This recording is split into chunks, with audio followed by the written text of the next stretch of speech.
Good morning students. हमारा topic चल रहा है ठोसों में अपूर्णताएं। ठोसों में अपूर्णताएं मुख्यतः तीन प्रकार की होती हैं: इलेक्ट्रॉनिक त्रुटियां या दोष, परमाणुवीय या बिंदु त्रुटि, और एक है अशुद्धि दोष। अशुद्धि दोष के कारण भी ठोसों में अपूर्णताएं उत्पन्न हो जाती हैं। इलेक्ट्रॉनिक त्रुटियां हमने देख ली थी, इलेक्ट्रॉनों के कारण उत्पन्न होती हैं। इलेक्ट्रॉन जब निम्न ऊर्जा स्तर से उच्च ऊर्जा स्तर में चले जाते हैं तो इस प्रकार की त्रुटियां उत्पन्न होती हैं। दूसरा हम देख रहे थे परमाणुवीय त्रुटियां। परमाणुवीय त्रुटियों को हमने दो भागों में पहले विभाजित किया था। कौन कौन सी? अनआयनिक पदार्थों में और आयनिक पदार्थों में। अनायनिक पदार्थों की त्रुटियां दो प्रकार की हैं: रिक्तिका दोष और दूसरा था अंतराकाशी दोष। ये भी हमने देख लिया था। और आयनिक पदार्थों की त्रुटियों को भी दो भागों में विभाजित किया है। एक है स्टाइकियोमीट्रिक दोष और दूसरा है नॉन स्टाइकियोमीट्रिक।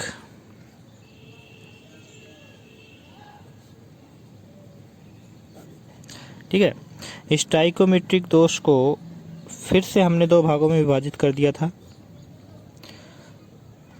कौन कौन सा?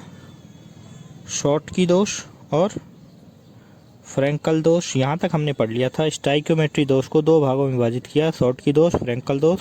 शॉर्टकी दोष क्या होता है कि इसमें जो परमाणु हैं या अवयवी कण हैं वो शॉर्ट हो जाते हैं, यानी कि कमी हो जाती है। एक धनायन जाएगा तो एक ऋणायन साथ में चला जाता है। और फ्रैंकल दोष एक तरह का अंतराकाशी दोष है, यानी कि इसमें जो आयन होते हैं वो अपने निश्चित स्थान से निकलकर अंतराकाश में आ जाते हैं। आज बात करेंगे नॉन स्टाइकियोमेट्रिक दोष की।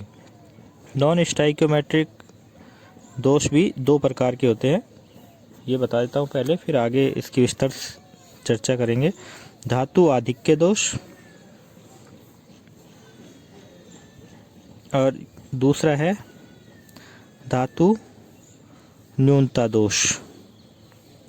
ठीक है, धातु आधिक्य दोष को भी फिर से दो भागों में विभाजित कर दिया है। धातु न्यूनता दोष को भी फिर से दो भागों में विभाजित कर दिया है। धातु से यहाँ मतलब होता है धनायन से, यानी कि धनायन का आधिक्य होने से भी दोष उत्पन्न होता है और धनायन की कमी होने से भी दोष उत्पन्न हो जाता है। इस प्रकार के दोष को बोलते हैं नॉन स्टाइकियोमेट्रिक दोष। तो अब देखते हैं कि नॉन स्टाइकियोमेट्रिक दोष का क्या मतलब है। जैसे स्टाइकियोमेट्रिक दोष में हमने बताया था कि स्टाइकियोमेट्रिक दोष में क्रिस्टल की स्टाइकियोमेट्री में कोई परिवर्तन नहीं होता, यानी कि बनावट में उनके मूलानुपाती सूत्र में कोई परिवर्तन नहीं होता है। जबकि नॉन स्टाइकियोमेट्री दोष में इससे उल्टा है। ऐसा दोष या त्रुटि जिसके कारण क्रिस्टल में धनायन व ऋणायन का अनुपात बदल जाता है नॉन स्टाइकियोमेट्रिक त्रुटि कहलाती है। धनायन और ऋणायन का अनुपात बदल जाएगा। हम कह रहे हैं धातु आधिक्य दोष, तो धातु का आधिक्य होगा, धनायन का आधिक्य होगा, तो वो ऋणायन से उसका अनुपात परिवर्तित हो जाएगा जो पहले वाला अनुपात था। नॉन स्टाइकियोमेट्री दोष वाले क्रिस्टलों में धनायनों व ऋणायनों का अनुपात यौगिक के अणुसूत्र द्वारा प्रदर्शित अनुपात के बराबर नहीं होता है। सामान्यतः संक्रमण धातु के यौगिक नॉन स्टाइकियोमेट्री होते हैं क्योंकि ये परिवर्तनशील ऑक्सीकरण अवस्था प्रदर्शित करते हैं। तो ये प्रश्न भी बनता है कि किस प्रकार के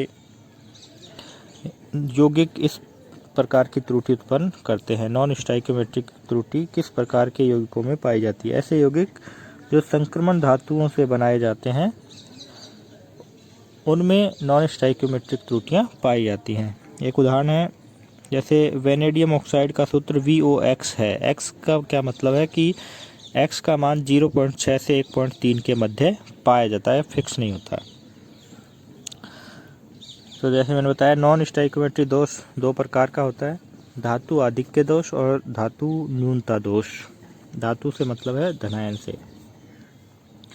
ये दोष धनायनों तथा ऋणायनों के आधिक्य के कारण उत्पन्न होते हैं। मतलब नॉन स्टाइकियोमेट्री दोष को कंबाइंड रूप से बोला गया है, जबकि धातु आधिक्य दोष में धनायनों के आधिक्य के कारण ही उत्पन्न होते हैं।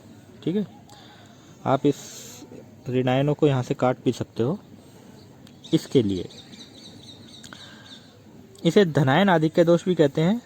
यह दोष निम्न दो प्रकार से उत्पन्न होता है, यानी कि धनायन का आधिक्य क्रिस्टल में किस प्रकार हो सकता है, इसके दो तरीके हैं। पहला तरीका तो यह है कि ऋणायन बाहर निकल जाए। हमें पता है कि आयनिक जो क्रिस्टल होते हैं धनायन और ऋणायन से बनते हैं। तो ये देखिए, ये क्रिस्टल बनाते हैं, ये धनायन के बाद ऋणायन आएगा, फिर धनायन आएगा, फिर ऋणायन आएगा, इसके बाद ऋणायन, धनायन, ऋण आयन, धनायन। इस प्रकार से ये आयनिक क्रिस्टल व्यवस्थित होते हैं। और हम कह रहे हैं कि धातु यानी कि धनायन का आधिक्य करना है, तो ऋणायन के स्थान पर इलेक्ट्रॉन उपस्थित होने से या ऋणायनिक रिक्तिकाएं, जब ऋणायन बाहर निकल जाएगा, देखिए मान लिया यहाँ से ये ऋण आयन बाहर निकल गया, तो इस ऋणायन के स्थान पर कौन आ जाता है, इलेक्ट्रॉन आ जाता है। इलेक्ट्रॉन भी कैसा होता है, ऋण आवेशित होता है, लेकिन वो ऋणायन नहीं होता। ऋणायन तो बाहर निकल गया है। ऋणायन के बाहर निकलने से अब देखिए धनायन और ऋणायन का अनुपात क्या हो गया है, परिवर्तित हो गया है। धनायनों की संख्या ऑटोमेटिक ही बढ़ गई है ऋणायन के बाहर निकलने से। और क्रिस्टल की उदासीनता बनाए रखने के लिए एक इलेक्ट्रॉन वहाँ पर उस खाली स्थान पर रख दिया जाता है। तो इसीलिए टॉपिक का नाम पड़ा ऋणायन के स्थान पर इलेक्ट्रॉन उपस्थित होने से। यानी कि क्रिस्टल तो उदासीन होना बहुत ज़रूरी है।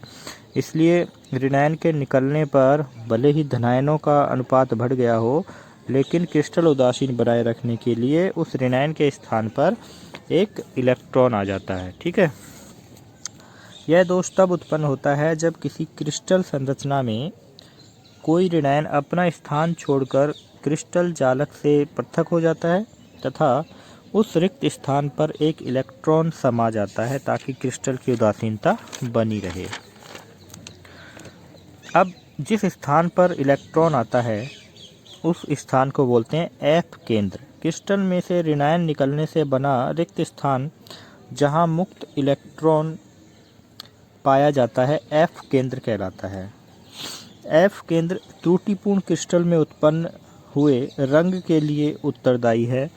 एफ यहाँ जर्मन भाषा के शब्द फेरबे से लिया गया है। फेरबे का मतलब रंग है, यानी कि जब क्रिस्टल में से ऋणायन बाहर निकलेगा तो वो क्रिस्टल रंगीन हो जाएगा। उसका कारण क्या है, एफ केंद्र। एफ केंद्र क्या होता है, जिस स्थान से ऋणायन बाहर निकला है उस स्थान पर इलेक्ट्रॉन आ गया है और उसे ही एफ केंद्र कहा है। एफ यहाँ जर्मन भाषा का शब्द है। एफ का मतलब होता है रंग। उस इलेक्ट्रॉन के आने से क्रिस्टल में रंग आ गया है। जैसे कि मुक्त इलेक्ट्रॉनों की उपस्थिति के कारण त्रुटिपूर्ण NaCl पीला होता है, KCl क्रिस्टल बैंगनी तथा LiCl गुलाबी दिखाई देता है। तो देखिए ऋणायन के स्थान पर इलेक्ट्रॉन उपस्थित होने से ये इस टॉपिक में से क्वेश्चन क्या बन सकता है।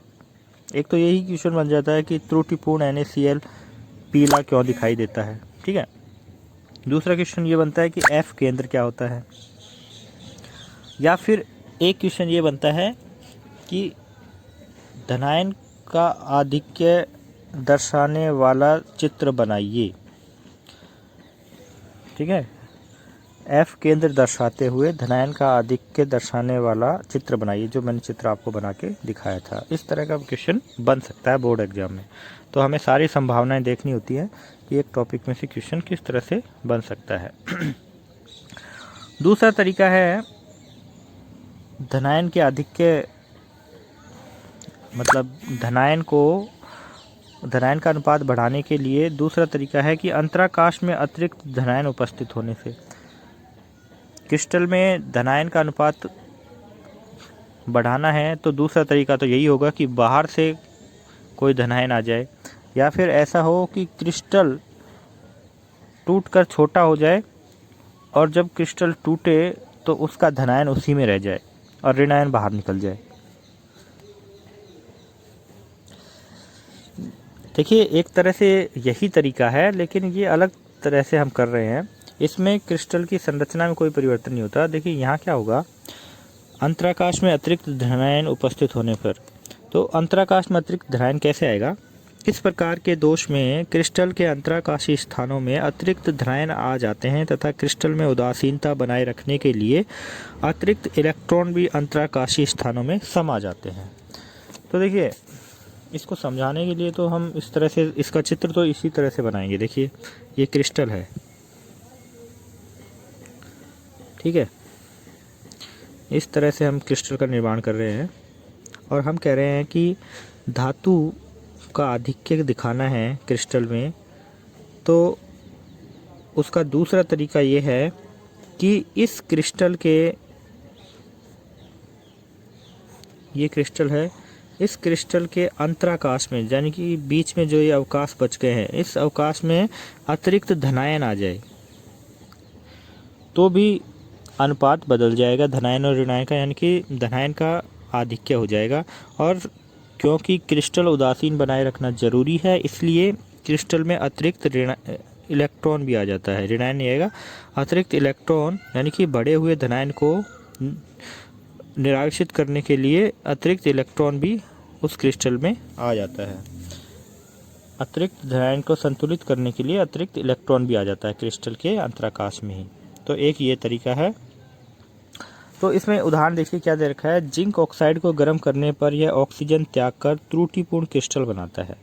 तो देखिए क्या होगा, जिंक ऑक्साइड को जैसे हम गर्म करेंगे तो जिंक ऑक्साइड को गर्म करने पर जिंक ऑक्साइड के कुछ अणु टूट जाते हैं, किसमें, जिंक आयन में और ऑक्सीजन में, और 2 इलेक्ट्रॉन मुक्त होते हैं एक अणु के टूटने पर। जिंक ऑक्साइड के एक अणु के टूटने पर एक Zn+2 आयन बनता है, आधा अणु ऑक्सीजन का बनता है। ये संतुलित अभिक्रिया से संबंधित है, यानी कि जब 2 अणु टूटेंगे तो एक अणु बन जाएगा, सीधी सी बात है। लेकिन यहाँ हम संतुलित अभिक्रिया की बात कर रहे हैं कि एक अणु के टूटने पर क्या होगा, ऑक्सीजन गैस तो बाहर निकल जाएगी, यानी कि ऋण आयन जो था जिंक ऑक्साइड में, वो जिंक तो था धनायन और ऑक्सीजन का आयन था ऋण आयन।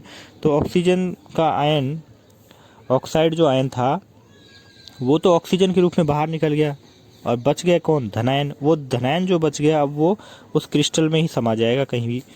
कहने का मतलब ये है, इसको हम मान लें जैसे इसको गर्म किया इस क्रिस्टल को, तो क्या हुआ, यहाँ से मान लिया ये Zn+2 है, ये O-2 है, ये Zn+2 है, ये O-2 है। जैसे ही गर्म किया तो ये क्रिस्टल टूट गया, यानी कि ये दोनों ही 2ZnO के अणु जब टूटे तो 2Zn+2 plus O2 plus 4 electron, ठीक है, इस तरह की अभिक्रिया हुई। ये दोनों अणु टूट गए, क्रिस्टल कितना हो गया, इतना ही हो गया। अब क्रिस्टल यही तो माना जाएगा, इतना ही माना जाएगा, क्योंकि वो टूटकर अलग हो गया पार्ट। लेकिन जो ये धनायन है, अभी अभिक्रिया यही हुई है, तो ये O2 तो बाहर निकल गई, बचे कौन यहाँ पर, Zn+2। अब ये Zn+2 बाकी बचे हुए क्रिस्टल में अंदर समा जाते हैं, और ये जो इलेक्ट्रॉन है ये भी इसको संतुलित करने के लिए, अतिरिक्त धनायन को संतुलित करने के लिए अतिरिक्त इलेक्ट्रॉन भी आ जाते हैं। तो समझे इस बात को कि अतिरिक्त धनायन बाहर से कोई खरीद कर नहीं लाया गया, एक्चुअल में उसी क्रिस्टल को जब गर्म करते हैं तो उसका ऋणावेशित भाग तो अलग हो जाता है और उसके धनायन उसी क्रिस्टल के अंतराकाश में आकर गिर जाते हैं। इसे बोलते हैं अतिरिक्त धनायन उपस्थित होने से भी नॉन स्टाइकियोमेट्रिक त्रुटियाँ उत्पन्न होती हैं। आई होप समझ में आया होगा आपके। इसी कारण श्वेत जिंक ऑक्साइड गर्म करने पर पीला दिखाई देता है। इसका रंग का कारण भी यही है, इसमें अतिरिक्त इलेक्ट्रॉन जो आता है, तथा ठंडा करने पर पुनः ऑक्सीजन ग्रहण कर श्वेत हो जाता है। जैसे इसको ठंडा करेंगे, ये जिंक Zn+2 आयन है, ये वायुमंडलीय O2 को ग्रहण करके फिर से इस क्रिस्टल का फॉर्मेशन कर लेगा, ZnO का निर्माण कर लेगा। मुक्त इलेक्ट्रॉनों के कारण ये त्रुटिपूर्ण संरचनाएं रंगीन, अनुचुंबकीय और चालक होती हैं। ठीक है, ये भी एक अपने आप में क्वेश्चन बन सकता है कि त्रुटिपूर्ण संरचनाएं रंगीन क्यों होती हैं, अनुचुंबकीय क्यों होती हैं और चालक क्यों होती हैं, मुक्त इलेक्ट्रॉनों के कारण। आगे देखिए, ये चित्र भी बना रखे हैं, एक साथ ही बना दिए हैं चारों प्रकार की त्रुटियों के। यहाँ ऋणायन की कमी हो गई तो ऋणायन के स्थान पर इलेक्ट्रॉन आ गया, इसे F केंद्र बोलते हैं। इसको गर्म किया तो क्रिस्टल का एक अणु टूटा तो उसका धनायन उसी के अंतराकाश में आकर गिर गया, और उसको संतुलित करने के लिए जो इलेक्ट्रॉन था वो आ गया उसी अंतराकाश में। अब है दूसरा धातु न्यूनता दोष। धातु के आधिक्य के कारण भी नॉन स्टाइकियोमेट्रिक त्रुटियां उत्पन्न होती हैं और धातु यानी कि धनायन के अभाव में भी नॉन स्टाइकियोमेट्रिक त्रुटि उत्पन्न होती है। इस दोष में क्रिस्टल में धनायन या धातु आयन की संख्या ऋणायनों की तुलना में कम होती है। यह दोष निम्न दो प्रकार से उत्पन्न होता है। तो इसमें भी दो तरीके हैं, यानी कि धनायन बाहर निकल जाए या फिर बाहर से ऋणायन आ जाए। अब उल्टा बोलेंगे, अब की बार धनायन को बाहर निकालेंगे क्योंकि धनायन की न्यूनता दिखानी है। इस दोष में क्रिस्टल से कुछ धनायन बाहर निकल जाते हैं जिससे उन स्थानों पर छिद्र बन जाते हैं। क्रिस्टल की उदासीनता बनाए रखने के लिए पास के अन्य धातु आयन पर अतिरिक्त धनावेश आ जाता है। यह दोष परिवर्तनशील ऑक्सीकरण अवस्था प्रदर्शित करने वाले संक्रमण धातुओं के यौगिक जैसे FeS, ferrous sulphide, NiO, nickel oxide, FeO, iron oxide आदि में पाया जाता है। तो सीधी सी बात है, यहाँ जो धनायन था A+ वो बाहर निकल गया है। अब धनायन बाहर निकल गया है तो ऋण आवेश की अधिकता हो गई है, तो उसको संतुलित करने के लिए एक +1 बाहर गया है, तो दूसरे जो धनायन है उसने अपनी ऑक्सीकरण अवस्था बढ़ा ली है। इसीलिए कहा गया है कि जो संक्रमण धातु के यौगिक हैं वही ऐसा कर सकते हैं, क्योंकि वही अपनी ऑक्सीकरण अवस्था परिवर्तित कर सकते हैं। तो दूसरे परमाणु, पास वाले परमाणु ने अपनी ऑक्सीकरण अवस्था +2 कर दी क्योंकि यहाँ से +1 गया है। इससे क्या होगा, क्रिस्टल उदासीन बना रहता है। और दूसरा है अंतराकाश में अतिरिक्त ऋणायन आ जाने से। तो ऋणायन का मतलब, अतिरिक्त ऋणायन से अर्थ ये है कि अतिरिक्त जो अवयवी कण है वो बाहर से आ जाए ऋण आवेशित। लेकिन जब क्रिस्टल का निर्माण होता है तो देखिए, ऋण आवेशित कणों से ही क्रिस्टल का निर्माण होता है, क्योंकि धनायन तो छोटा होता है, ऋण आयन बड़ा होता है। तो ये संभव नहीं है कि बाहर से कोई ऋण आयन आकर उसके अंतराकाश में समा जाए, क्योंकि इतनी जगह ही नहीं बचती अंतराकाश में कि उसी आकार का ऋण आयन आकर अंतराकाश में समा जाए। इस प्रकार के दोष में क्रिस्टल जालक के अंतराकाश में कुछ अतिरिक्त ऋणायन स्थान ग्रहण कर लेते हैं। क्रिस्टल की विद्युत उदासीनता बनाए रखने के लिए पास के अन्य धातु आयन उच्च ऑक्सीकरण अवस्था प्राप्त कर लेते हैं। तो देखिए, कहने के लिए तो ये सही है कि ये चित्र है, अतिरिक्त ऋणायन आया, अंतराकाश में समा गया और इसको संतुलित करने के लिए पास के किसी भी धनायन ने अपनी ऑक्सीकरण अवस्था में वृद्धि कर ली। तो ये इस प्रकार का दोष उत्पन्न हो गया। लेकिन क्या कहा है, सामान्यतः ऐसे दोष वाले क्रिस्टल नहीं पाए जाते हैं, क्योंकि ऋणायन का आकार बड़ा होने के कारण यह अंतराकाश में आसानी से स्थान ग्रहण नहीं कर सकता है। ये सिर्फ हमने सोचा ही है, हाइपोथेटिकल बात है, काल्पनिक ही बात होगी, क्योंकि ऋणायन अंतराकाश में नहीं समा सकता। आप इसको इस तरह से सोचिए कि कोई बॉलों से भरा हुआ डब्बा है, उसमें उसी आकार की एक अतिरिक्त बॉल हम नहीं डाल सकते, लेकिन छोटे कंचे उसमें डाले जा सकते हैं। तो जो छोटे कंचे होंगे वो तो क्या होगा, धनायन होगा। तो अतिरिक्त धनायन तो अंतराकाश में आ सकता है, लेकिन उसी आकार की बॉल उस डब्बे में नहीं आ सकती, क्योंकि जैसे ही अतिरिक्त बॉल को डालेंगे कोई एक बॉल निकल के बाहर चली जाएगी। तो ये संभव नहीं है कि अतिरिक्त ऋणायन अंतराकाश में आ सके। लेकिन एक प्रकार हमने सिर्फ सोचा है, ये इस प्रकार का हो सकता है, जिसका चित्र ये है। ठीक है, तो 4 प्रकार के दोष हो गए, कहने का मतलब है सीधा सा। 2 तो हो गए धातु आधिक्य दोष और 2 हो गए धातु न्यूनता दोष। और एक होता है अशुद्धि दोष। देखिए, ये थोड़ा अलग है। अशुद्धि दोष पर सीधा ही क्वेश्चन भी आता है, और एक बार तो इसका ये डायग्राम आया था एग्जाम्पल का कि अशुद्धि दोष को चित्र सहित समझाइए। अशुद्धि दोष का मतलब है कि एक क्रिस्टल में दूसरे क्रिस्टल की अशुद्धि मिला दी। अभी तक तो क्या कर रहे थे, आयनों का फेरबदल कर रहे थे, किसी आयन को बाहर निकाल रहे थे या फिर गर्म करके उस आयन को, क्रिस्टल को तोड़कर उसी के आयन को अंतराकाश में डाल रहे थे, या अतिरिक्त ऋणायन को बाहर से ला रहे थे या फिर धनायन को निकाल रहे थे। लेकिन अशुद्धि दोष में हम क्या करें कि एक क्रिस्टल को दूसरे क्रिस्टल के साथ मिलाकर इस प्रकार की त्रुटियां उत्पन्न की जाती हैं, जिसे बोलते हैं डोपिंग। स्टाइकियोमेट्रिक एवं नॉन स्टाइकियोमेट्रिक दोषों के अतिरिक्त क्रिस्टल जालक में अशुद्धियों के कारण भी त्रुटियां उत्पन्न हो जाती हैं। यह प्रक्रिया डोपिंग कहलाती है। यह प्रक्रिया आयनिक ठोसों में किसी अन्य धातु को मिश्रित करके उत्पन्न करते हैं। और सीधा सा एग्जाम्पल है इसका, ये याद रखना है। जैसे NaCl का क्रिस्टल है, उसमें SrCl2 क्रिस्टल को मिलाया तो कुछ Na+ आयनों के स्थान पर Sr+2 आयन स्थान ग्रहण कर लेते हैं। अब Sr+2 आयन है और Na+ था, तो सीधी सी बात है कि एक Sr+2 की जगह 2 Na+ आयन बाहर निकलेंगे।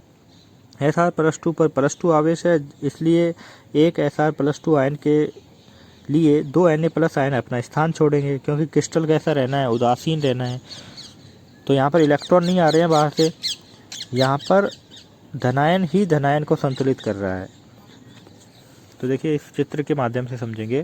Na+Cl- Na+Cl- इस तरह का क्रिस्टल का एक पार्ट लिया तो क्या हुआ, Cl- यहाँ Na+ था, Cl- यहाँ Na+ था। तो एक Sr+2 जब इस क्रिस्टल में प्रवेश किया तो 2 Na+ आयन बाहर निकल गए। एक तो यहाँ से निकल गया, इसकी जगह तो Sr+2 आयन आ गया, लेकिन यहाँ से जो Na+ गया वो स्थान क्या रह गया, खाली रह गया। इस खाली स्थान के कारण ही जो क्रिस्टल है उसकी चालकता बढ़ जाती है, क्योंकि इस खाली स्थान को भरने के लिए इलेक्ट्रॉन आएगा, इलेक्ट्रॉन जहाँ से आएगा फिर वहीं खाली स्थान बन जाएगा, और इस प्रकार से इलेक्ट्रॉन और छिद्रों के द्वारा क्रिस्टल की चालकता बढ़ जाती है। Sr+2 आयन आ जाता है तो दूसरा स्थान खाली होता है। एक जगह तो Sr+2 आ गया, दूसरा स्थान खाली हो जाता है। इस रिक्त स्थान के कारण ठोस की विद्युत चालकता बढ़ जाती है। कुछ और उदाहरण है, Sr+2 है, ऐसे ही एक एग्जांपल CaCl2 है, सेम वैसा ही है। ये Sr+2, इसकी जगह Ca+2 लिख देंगे। Ag और Cl का क्रिस्टल है, ये Na और Cl का है, Na की जगह Ag, 2 Ag निकाल देंगे और उसकी जगह एक की जगह Cd+2 लिख देंगे और एक स्थान खाली रह जाएगा। तो इसी तरह के एग्जाम्पल है, एक जैसे ये है अशुद्धि दोष। ठीक है, तो ठोसों में अपूर्णता वाला टॉपिक यहाँ समाप्त होता है। Thank you.